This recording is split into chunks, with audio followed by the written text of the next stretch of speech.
Talent Pathways. There are many different talent pathways that are used within sport. Depending on the sport tends to depend on the talent pathway preferred. Over the years there have been a number of new concepts and ideas as to what a talent pathway should look like. One of the more traditional pathways would be the long-term athlete development model, or LTAD for short. There are two versions of this model, one which focuses on team sports such as football, rugby and hockey, and the other model focuses purely on gymnastics. The difference between the two models, other than the obvious, is that the team sports model has more phases to it. Fundamental and learning to train are not part of the gymnastic model. Instead, they just go straight into the training to train phase. These models have been found to be time-specific, which can lead to a drop in self-determination due to a lack of autonomy, essentially meaning this could contribute towards participants being less motivated to learn and be successful.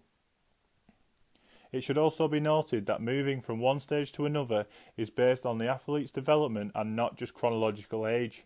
However, chronological age can be used as a guide. Some stages also identify a developmental age. For example, the beginning of the growth spurt identifies a specific developmental age, which occurs at widely varying chronological ages. Males and females develop at different rates, and their age differ through the stages. LTAD, therefore, requires the identification of early, average, and late matures to design training and competition programs that match athletes' trainability and readiness as stated by Balyi et al. Another of the more traditional pathways is the 10,000 hours concept by Ericcson. This concept suggests that it will take someone 8 hours a day, 5 days a week, 44 weeks a year for 5.5 years to master their craft. For many coaches, especially at grassroots level, this pathway would not work due to a lack of time available with participants. Then, in 2010, along came Martindale with his athlete development framework.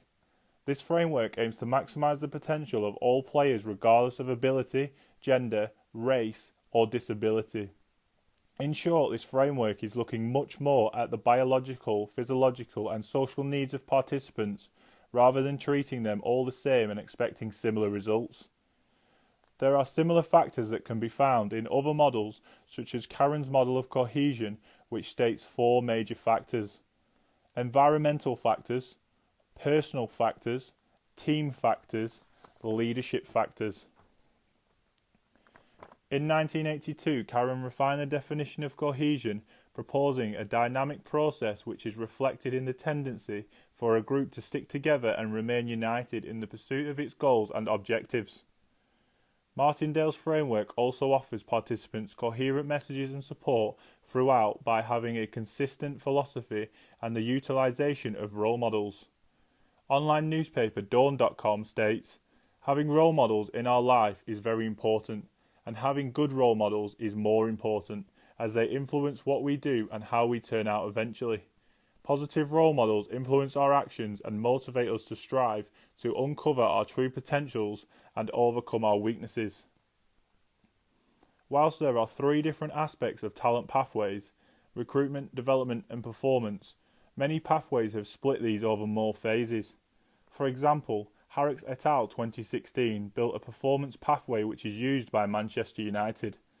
This performance pathway looks at romance as the first step. This is a phase that is also used by Ericcson, Krampe and Tesch-Romer in their talent pathway, but more on that later. Ericcson et al. Also proposes 4 other stages in the performance pathway: elementary education, which is an early education phase for 11 to 15-year-olds, advanced education, which is for youth team age players, so 16 to 18 years old, graduation, which is for developing first team players so that they can survive and thrive when they progress, evolutionary excellence. This is the serial winning first teamer phase. What is interesting about this performance pathway is that the two of the phases are based around educating the players, which is similar to the Martindale model we looked at earlier. Both these pathways are looking at the big picture and preparing the participants for the real world instead of just focusing on making them potential superstars that they may not become. So, the question on everyone's lips: Is talent pure genetics? Without question, there are certain domains in which genetics predispositions offer considerable advantage. Likewise, it is entirely possible that engagement in particular types of developmental activities, such as diligent and dedicated practice and training, not only results in improvements in specific skills and performance, but also in the development of general ability.